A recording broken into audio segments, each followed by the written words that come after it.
Hi there, I'm Dr. Brenda Parker. I'm a lecturer in the Department of Biochemical Engineering and I'm also the undergraduate admissions tutor. So thank you for joining me today for our virtual open day. And I hope to share with you some of the aspects of biochemical engineering and introduce you to some of the important concepts behind the degree program, tell you a little bit more about what biochemical engineers study and what they do. Our role at UCL as really a pioneer in this field. Um, we'll be talking a little bit about the different pathways that you could pursue to become a biochemical engineer and the different routes for study. When you've graduated from biochemical engineering, there are a multitude of really exciting career destinations available for you. So I'll be talking you through some of those today. And really just trying to give you a flavour of what it might be like for you to come and study with us at biochemical engineering at UCL. So first, I would like to start this presentation by really thinking about where we sit in the wider context of UCL. So UCL has been a really pioneering university in that it was the first university to admit women on equal terms to men, and has really been a pioneer in a number of sort of progressive areas and new areas of study. And really, biochemical engineering fits very well within this because this is a highly interdisciplinary subject and it was founded at UCL. So let's have a think about what exactly is biochemical engineering. So we share many of the same fundamentals with chemical engineering. So we study mathematics, we study things like thermodynamics, mass transfer, fluid flow. But the real difference is where we apply these concepts. So whereas chemical engineers may work with sort of oil and gas or metals or other chemical synthesis, we're really seeking to apply these concepts to biological systems. So this could be the manufacturing of a vaccine, it could be cultivating stem cells, or it could be manufacturing biofuels. We need to be able to apply these concepts to perhaps dealing with how cells grow in a bioreactor and how to mix certain things without destroying them with shear forces. And we really sit at the interface between sort of biotechnology and chemical engineering. We really believe at UCL that learning about these areas goes hand in hand. And this is why this degree is so interdisciplinary. And we really focus on trying to give you a grounding in both the engineering and in the biological aspects from day one.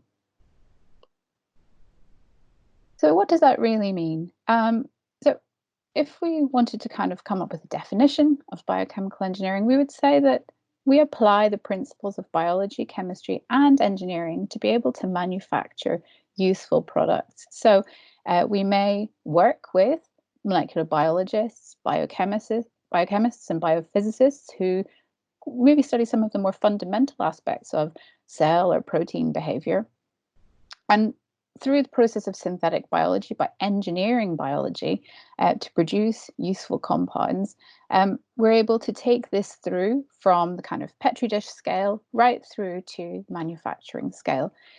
So really our remit spans the whole kind of system, from the kind of synthetic biology and the GM aspects of perhaps creating cell lines right through to the process engineering, where we're looking at perhaps the physical equipment, the manufacturing scale, which could be anything from sort of a couple of litres to maybe several 100,000 litres, depending on the product that we're making.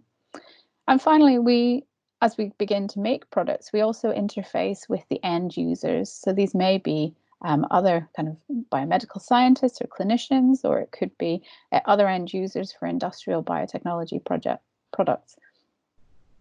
So you can see that it's a highly collaborative discipline, and it requires us to be able to speak the language both of biology and of engineering. So if you are here and perhaps you enjoy mathematics and you enjoy biology as well, and you're looking for an interesting way to combine these, this may well be a very good subject for you, because it really requires the application of lots of different fields of knowledge, and to be able to communicate with quite a wide range of people as we take biological manufacturing through from the sort of discovery stage right through to manufacturing.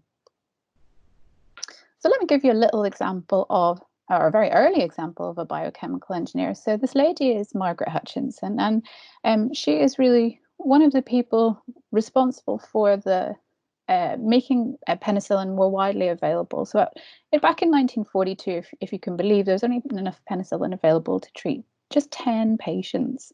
And it was very difficult to make it. And if you can see here the quote from the manager of Pfizer, he was expressed some doubt whether or not a biological manufacturing process would actually ever be able to work. So what Margaret did was, and what she led was two really interesting things. First of all, she looked for a better mold that was more compatible with growing an industrial scale. And she also looked at the kind of choice of equipment. So she pioneered this process of deep tank fermentation. So this enabled the company to make enough of the penicillin to be able to make this more widely available. So you can see here that she combined both a biological approach with a hardcore engineering approach to be able to successfully manufacture things. And this is really, I think, a great story, but it really encapsulates some of the aspects of what we do today. So what are we really looking for whenever we think about sort of biochemical engineers of the future? So quite often you may have read, and certainly at the moment you will definitely have read, about the kind of discovery and the development of new medicines and new vaccines. Certainly at this time, it's a very, very important question. How are we going to make enough of a vaccine to be able to supply everyone? So typically, in a normal timeline, the journey from discovery to actual making something available to patients is typically maybe in the range from 7 to 10 years before it goes through all of the clinical trials. And we are really pivotal in this whole entire process, because what we do is we work with the people who have discovered perhaps the interesting molecule or interesting protein, and we ask these quite hard questions: is how are we going to manufacture it? How much are we going to be able to make?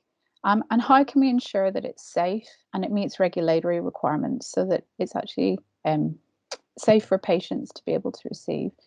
And finally, and this is very important for any type of product, is how much is it going to cost? So things that we innovate will help to save money, and we'll be able to pass that on to the end users.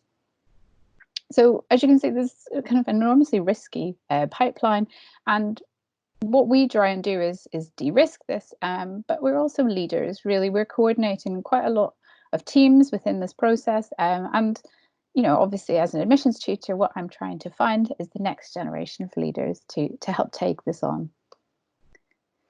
So if you were here in person, we would be in the Bernard Katz building. This is the home of biochemical engineering at UCL, and we were the first university to actually teach this subject at undergraduate level. So previously we were a research department. It kind of came out of the collaboration of biochemistry and chemical engineering at UCL. We started teaching MSc students in the 60s, but we managed in the 90s to convince the provost of UCL that biotechnology had a future, and we built our pilot plant, which is an incredible sort of £35 million facility with all of the capabilities to be able to grow and manufacture biological products. So we've been teaching at undergraduate level for just over 20 years now, and we have a really young and vibrant department. And because it is sort of relatively new, we like to think that we sort of are very innovative and fresh-minded when it comes to our approach to teaching and education. So here are just some of our staff. You'll be able to see a great diversity of people here. Gary Lai, our head of department, is in the top left corner. And what's really important is that we're all active in our own research areas. So this means that we're really constantly committed to not only teaching, but also moving the whole entire field of biochemical engineering forwards. And our research areas and our research specialisms really inform the kind of teaching that we do. So our job is to really equip you as undergraduates with the fundamentals, with the knowledge to be able to apply this in a broad spectrum of fields that work with biotechnology. So this might be the manufacture of biopharmaceuticals, so things like vaccines, antibiotics, or other immunotherapies. You might be working in the field of regenerative medicine, perhaps cultivating cells, um, or working within the area of gene therapy. You may decide that you're interested in the area of sort of bio-based and renewable chemicals, biofuels, or finally, really thinking about the future and how synthetic biology might influence the kind of new products or biomaterials that we might be using in future. So by studying the fundamentals, you're able to access all of these really exciting and new areas, um, and contribute to how this field is progressing. So how do we do that? So we really take you through some of the fundamental aspects of dealing with biological manufacturing. So that's really divided into kind of two areas that we like to call upstream and downstream processing. So upstream is really about how the biology behaves, how we engineer cells, how we can cultivate them in different scales of bioreactor. And again, this comes back to applying some of the engineering concepts of gas transfer, mass transfer, fluid flow, and how this intersects with the behavior of biological organisms. They could be mammalian cells, they could be yeast, it could even be algae, which is what I work on. And then the next sort of part of what we teach is really to do with the kind of process engineering aspects and how we separate and purify out either the molecule or the compound that we're interested in. So, for instance, we could be producing a vaccine, and this vaccine, this protein is expressed intracellularly, so it's inside the cell. So what we need to do is we need to harvest the cells from our large bioreactor. We might use centrifugation to do this. Then we need to break the cells open, and we need to be quite careful because we don't want to destroy our protein of interest, but we also need to be able to get rid of all of the other cell debris, the DNA, other organelles, bits and pieces that we don't want. So we need to be able to play a bit of an interesting game, which relies on your knowledge of chemistry as well, and physics, to be able to separate out selectively the protein that we're interested in. And finally, we want to purify that and then be able to package that so that it's able to go off to the patient. Many of these processes and these fundamentals are applicable to a range of products, as I mentioned. So whether you're making a pharmaceutical or whether you're making an exciting sort of new bioplastic, we'll be able to apply the same kind of engineering thinking and process thinking to be able to manufacture it.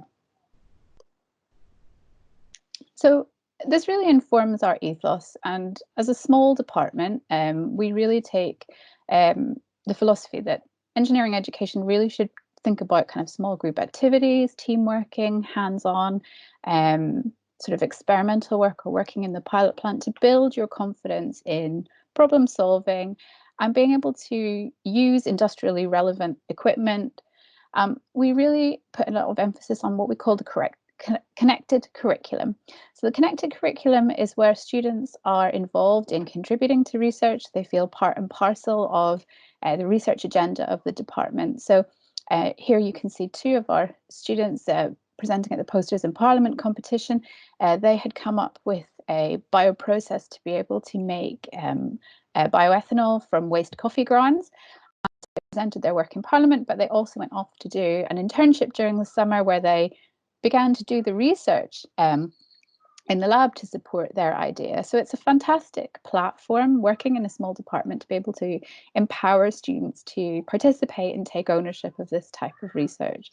So obviously you'll be here and wondering if we are teaching remotely and if we are not perhaps physically present on campus, what will happen? I think rest assured that as a small department, where we can take sort of small group activities or lab work, we will. Less and less of our core teaching really relies on kind of large lectures, and we're pretty good at doing things like that online anyway.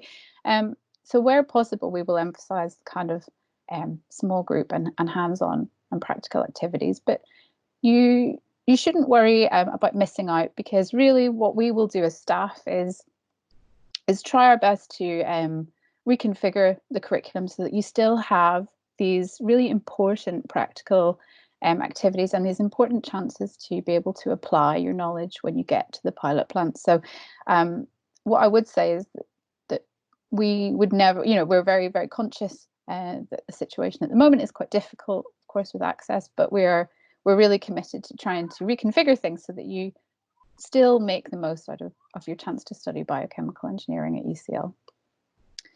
So what are the routes into biochemical engineering? We have three principal routes at undergraduate level. So we have a BEng and MEng route. So these are engineering degrees, 3 or 4 year program. So this is really for those of you who are quite determined to become sort of engineers in future. For those of you who are interested in biochemical engineering, but perhaps more of either the science side of things or perhaps the business and management side of things, we also have 2 BSc programs for people who really wish to still be part of the bioprocess industry, but perhaps have a slightly different emphasis on what they would like to get out of it. So let's really go into detail about what those 3 routes really mean. So the BEng and MEng program, the first 3 years are in common for the BEng and MEng, where you'll be learning the key engineering fundamentals in your first year. So that will be sort of in common with some of the chemical engineers as well, things like thermodynamics, fluid flow, but you'll also be learning sort of biochemistry and getting your hands on molecular biology as well. The BEng and MEng program are part of the IEP, the Integrated Engineering Program at UCL, which you can read a little bit more about. And what this means is you'll have a selection of what are called minors.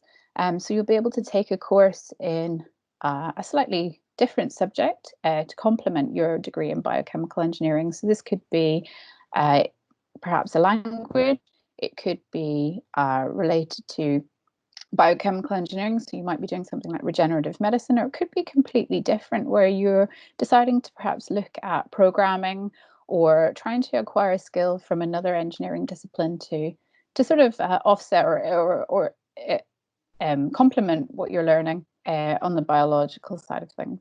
So in the third year, you'll be doing a design project. So you'll be given a case study where you'll have to work up a molecule or a protein, basically from lab scale right up to manufacturing, design the facility, and also evaluate the kind of business case for doing so.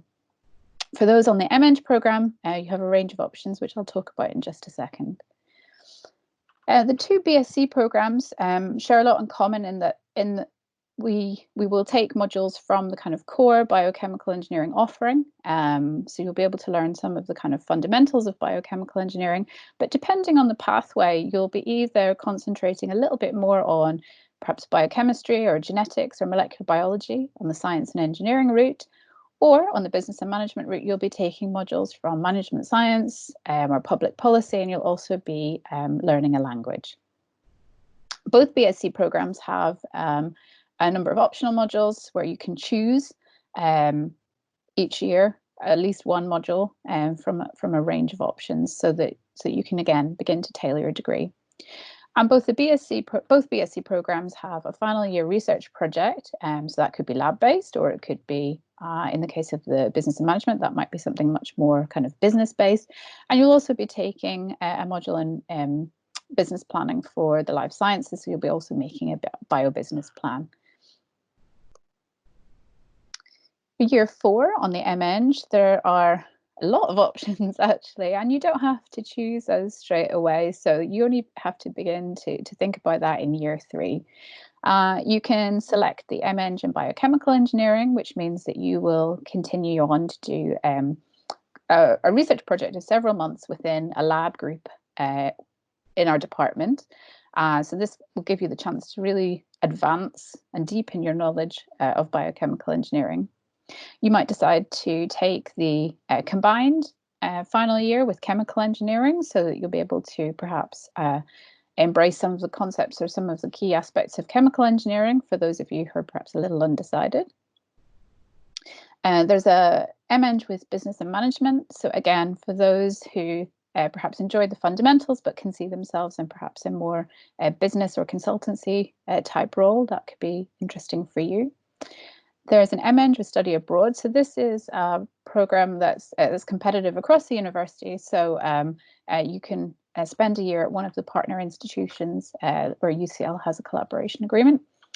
Or finally, you can select the year in industry. So this is a relatively new scheme. It's just been running for a couple of years, where students spend their final year, instead of a sandwich year, it's their final year with an industrial partner. They are paid to take on a project. So this has been a really, really great success. We've had some fantastic people going off to Eli Lilly in Ireland to work at GSK, and is often a great kind of foot in the door, either for a potential sort of job route, or looking at perhaps an industrial PhD.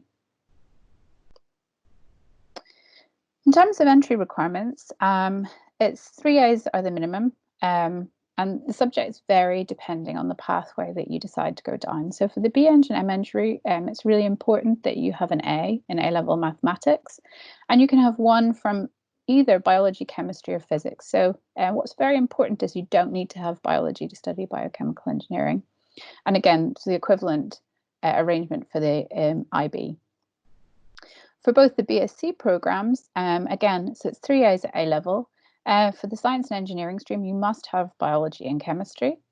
For the business and management, it's much more flexible. So you just need at least one science subject from biology, chemistry, or physics. Obviously, the more you have, I guess slightly easier it will be for you, but we recognize that because people may be applying for things like economics or other business type degree programs, that we can accommodate people with a wide range of A-level subjects or IB subjects.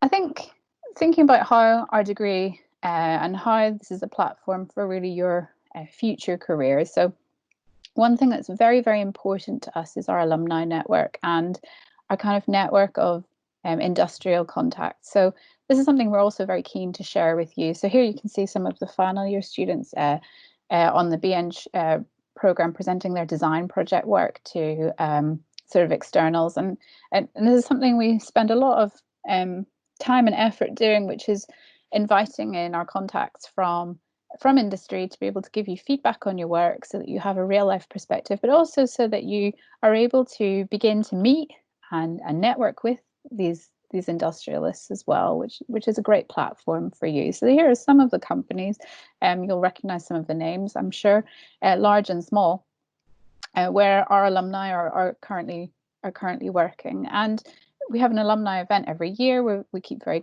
in close contact, and I think it's a great family to be part of, but it's also really advantageous when you go out and start looking for jobs, that we have this kind of amazing international network of people, all in all kinds of industries all over the world.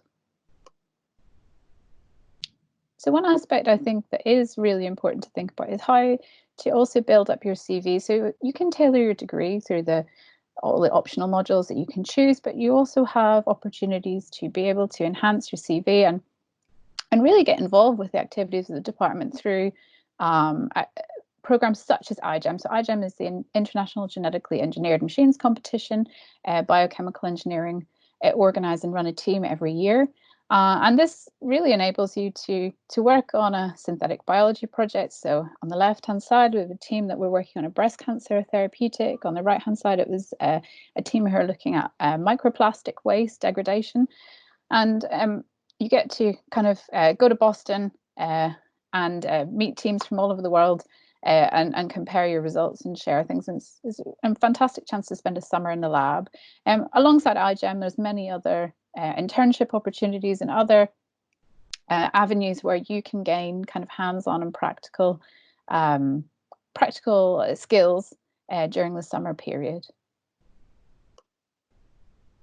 So thinking about where our graduates go after they've finished the degree. So from the BSc program, we've had people go off into sort of management consultancy or business and analytic type roles with perhaps banks or some of the big four. We have people who've gone off into healthcare companies. From both BSc programs, we have many people who go on to further study. So they use this as a kind of interesting sort of platform to be able to then specialize in something else later on. So whether that's infectious disease or health management, in the case of these examples. From the BEng and MEng, we obviously have many people who go on to graduate programs within engineering, or into sort of large companies like GSK or Eli Lilly. We have people who've gone into, again, consultancy or business analytics.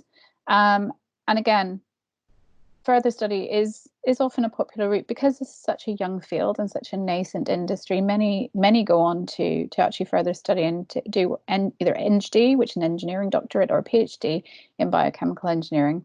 But we've also had people go off into things like law, because we have this sort of specialized technical background, but they also have kind of leadership skills and problem solving skills. They're highly sought after by quite a wide range of industries. So we're certainly in a growth sector, which is very, very positive.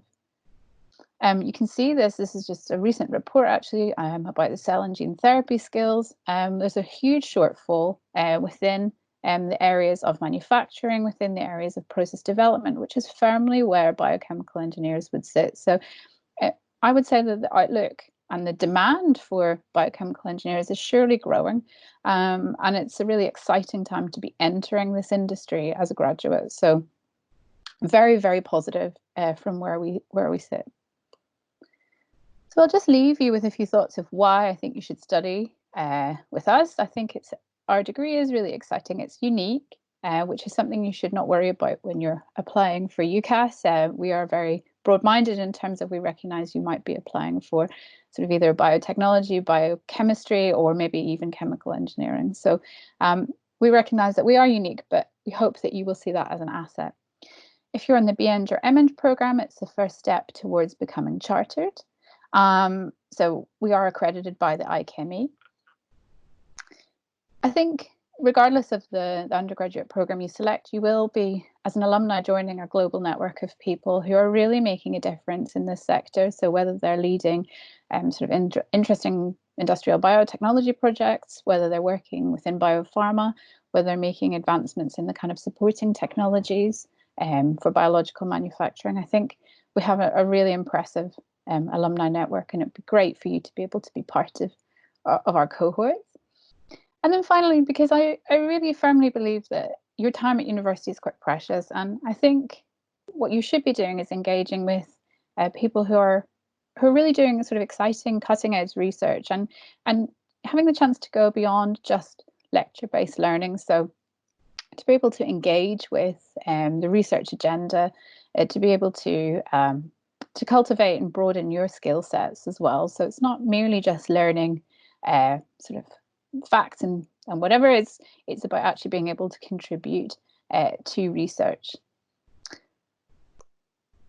So if you want to read a little bit more about some of our activities and sort of see the kind of things that biochemical engineers do, I've just selected just a couple of kind of many exciting projects that are going on. So one that's very relevant to the time that we're in is the Vax Hubs. This is the Future Vaccine Manufacturing Hub.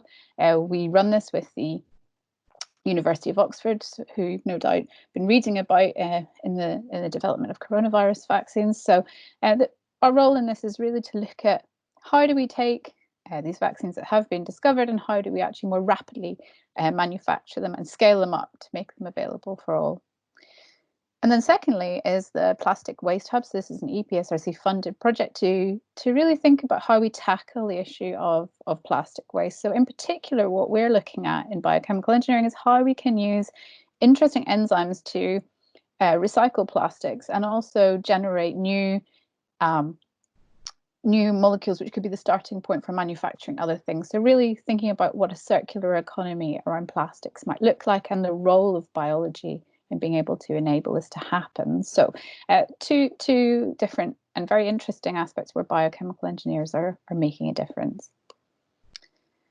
So if you have any questions, I'm obviously happy to take them in the Q&A after the presentation, but also you can contact me. My email address is here, and you'll find out much more information about program diets and entry requirements on the UCL prospectus pages. But obviously, I'd be very happy to hear from you if you have any queries. So thank you for joining, and thanks for your attention. And yeah, I look forward to hearing from you in future.